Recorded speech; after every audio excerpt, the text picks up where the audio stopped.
在中国入侵者占领的新疆维吾尔自治区东突厥斯坦阿克苏地区库车县一名民警透露，近1个月内抓捕维吾尔人的行动已基本停止，可至今为止被抓捕的5000余人没有1人被释放，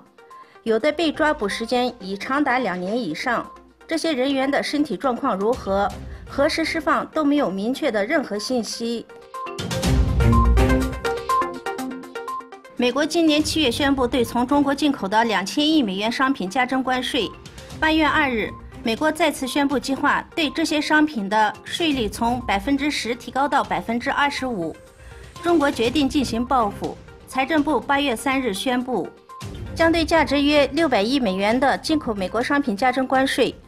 对从美国进口的600亿美元的商品加征5%到25%的不等关税。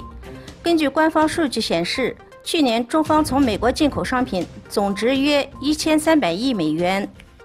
中共之前已针对美方的500亿关税计划推出了对等的500亿报复措施，再加上这次600亿的关税措施，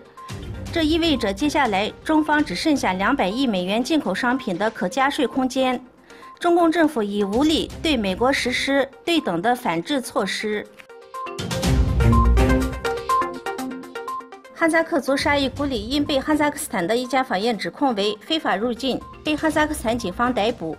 沙伊古里在越境进入哈萨克斯坦前，在新疆维吾尔自治区东突厥斯坦被强行安排在关押少数民族穆斯林的政治教育培训中心担任管教一职，传授中国的历史。可就在今年5月22日，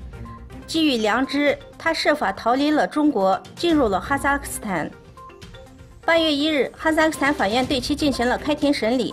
哈萨克斯坦检察官撤回了对沙伊古里原先的指控，认为属非严重罪责，并提醒法官被告的违法行为情有可原，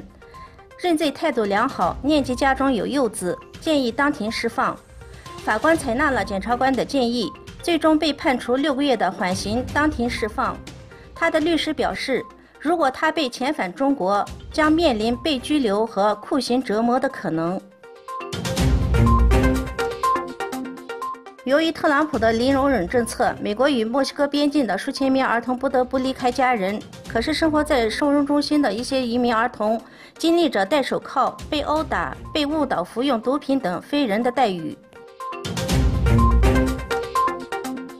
美国航空航天局耗资15亿美元研发的帕克太阳探测器，计划于8月初发射升空前往太阳，开始为期7年的观测任务。这将是第一个穿越日冕太阳大气最外层的探测器，